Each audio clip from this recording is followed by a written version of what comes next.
How's it going, guys? Cody, guys, back again, dropping yet another video. Right, guys, this time it's a story in the Mail Online, and it's referenced IPP prisoners, or a particular IPP prisoner, should I say. The headline reads, "My son was jailed as a teenager for stealing a mobile phone. 7 years later, he still doesn't have a release date. Says worried mother who fears indeterminate tariff could kill him." Kiya Smith, 24, from Cardiff, was jailed in 2011 for robbery after stealing a phone. When Smith was jailed, he was handed imprisonment for public protection. Worried mother Donna Wall, 44, said her son's mental health is now declining, as it would. A heartbroken mother whose son was jailed indefinitely as a teenager for stealing a mobile phone fears he may take his own life. Kiya Smith, 24, from Cardiff, who was jailed in 2011 for robbery, is yet to receive a release date 7 years after his crime. After his arrest, Smith was not given a specific period of time to spend behind bars, but instead handed a sentence of imprisonment for public protection, IPP. Offenders who are handed IPPs are set a minimum tariff, which they must spend in prison before they can apply to the parole board for release. Offenders must demonstrate to the parole board that they are no longer a threat. He stole a phone, man. The sentence was introduced by the Criminal Justice Act of 2003 and were meant to protect the public from offenders whose crimes did not merit an ordinary life sentence.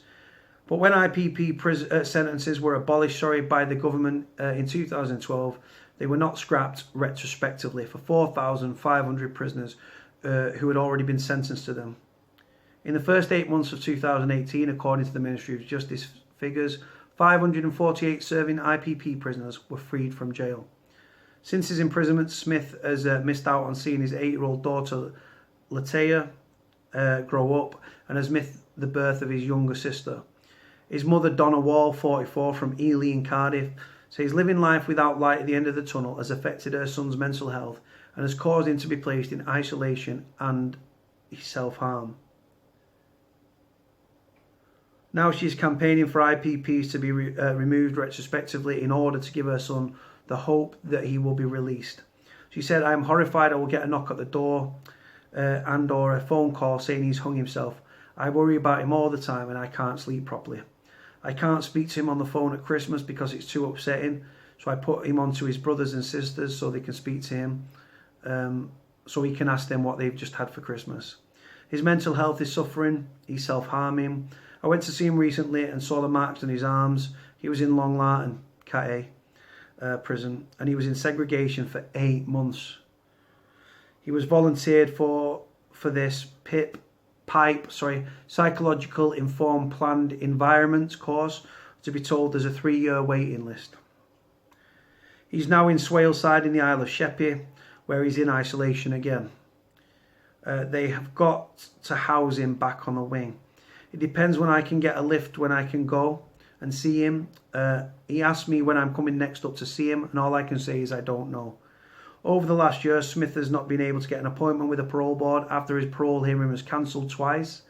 Miss Wall said they said it would be in April, and they said that was cancelled, and they said it would be in September, and then we haven't heard since. When I saw him last, he was all right. When he phones me, you can hear in his voice he's really down. Whilst on a visit, he may have put on a front. He says he's okay, but he knows deep down he's not. Lachey, that's his daughter, came up recently. It was the first time she could hug her father in ages. She asked when is her dad coming home, and I can't answer her.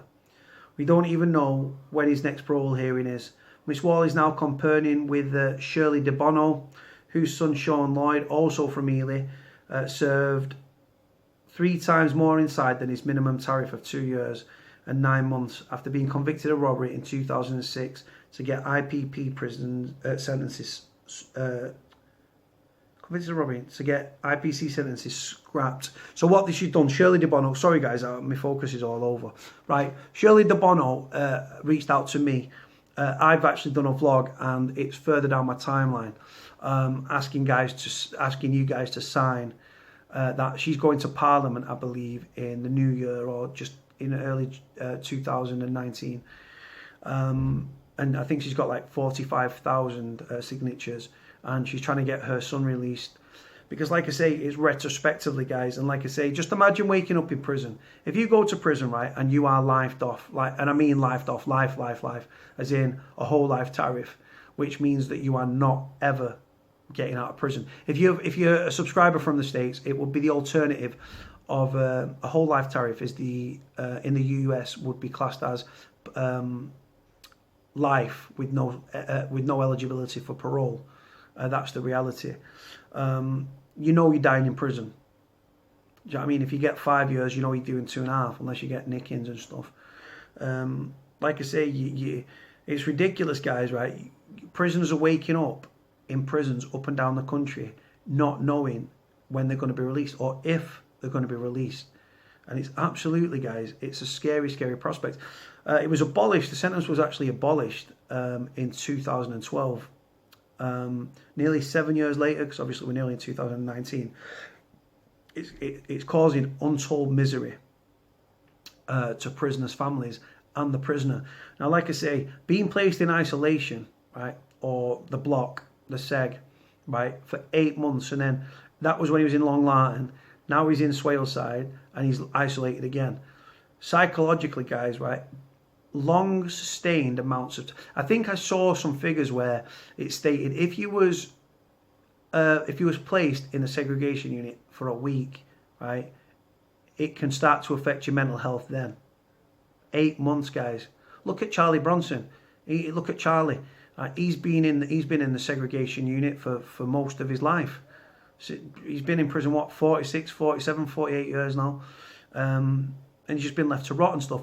And he's obviously going to be institutionalized, and I don't think he'll ever be released. And with this IPP prisoner, he stole a phone, guys, right? 7 years later, he is still in prison. Sounds a bit excessive. I hope, if that's the truth of what she said, it was done for stealing a phone, then obviously why would the IPP him off? But if they have, there might be more to the story than that. But you've got to take the story on its merit. So yeah, it's a scary, scary prospect, guys. These prisoners jump through hoops. I was padded up with an IPP in strange ways. He jumped through hoops for probation and for the offender management unit, doing every course, jumping through hoops. He was still in jail when I got out. Well, I got shipped, but he was still in jail. Jumped through hoops, no closer to release. They go before the parole board. You can have a paper panel where they just, like, you're not there. You're represented, but you're not there. And you've got an oral hearing where you're actually there. And I think that if you ever have to go through the parole process, which I haven't, I would definitely give an oral hearing because you come across better in person. And like I say, people that shouldn't get parole, as in people like David McGreevy or John Warboys, they give him, they stamped it, they approved it, then it was challenged by the papers, by his victims, and he was kept in prison. McGreevy, he's been approved, and there was a bit of an uproar about that. But what I'm saying to you is John Warboy is supposed to have raped or had raped and over 100 people, 100 victims, right? But like other people came forward and stuff like that, but they was going to release him. Now you've got IPP prisoners that should be released. He stole a phone, according to his mother, and he's still in prison on IPP. But yeah, you've got people like John Warboys who they give him parole. It's like, but then that was obviously it was reversed, and like it cost a man by the name of, I think it was Nick Hardwick, his job, because of it. Because it was like, why the hell have you released this man? Why would you stamp it and approve his release? IPP prisoners, guys, it's a disgusting, it's state-sanctioned murder, in my opinion, because I'd like to know of all these suicides that we've had over the past few years, how many of them were actually IPP'd off. It's inhumane, guys. The fact it was abolished for a reason. And what's the point in abolishing it if you're not going to cut them prisoners free? The longer them people are in prison, the frustration, the anger, and the mental health is going to deteriorate massively. Sustained amounts of being in isolation, like this young lad has, this Kiya Smith, it's going to have a detrimental effect on his mental health, and he's going to be climbing the walls, he's self-harming, and like I say, it sounds like he could be on potentially borrowed time. I hope that isn't the case. But if he seeks suicide as a way out, then it's just because he feels that he's just never going to be released and stuff. And that's just sad and tragic, guys. You know what I mean? 7 years, guys, for stealing a mobile phone. The sentence of the IPP has been abolished, but not retrospectively. It should be. The system, guys, as broken as those that are entering it, 1,000,000%. Anyway, guys, I'm going to stop going on and waffling on. I'm tired. My focus on the story wasn't the best. I apologise for that. Just going to chill out, get a coffee on, pop one of my, well, pop. I'm going to have one of my Manchester tarts. I've got another one in the fridge for tomorrow. Yeah, I'm going to just watch Coronation Street, chill out. Have a great Christmas, guys, whatever you're doing. Tomorrow when you're having your Christmas dinner, spare a thought for prisoners and prisoners' families as well, because, like I say, they're in jail. And the loved ones might be free, but they're on the roller coaster of the sentence with the prisoner. And that's to the children, because we've got obviously young kids in jail. We've got young YOs, young offenders, YPs, young prisoners. You've got male prisoners, adult male prisoners, and you've also got female prisoners as well. So I don't celebrate Christmas, but my thoughts will never be far away from them tomorrow. Have a great time, whatever you're doing, guys. God bless you all. Merry Christmas. And I'll probably go do a live tomorrow. Like, comment, subscribe. Cody out.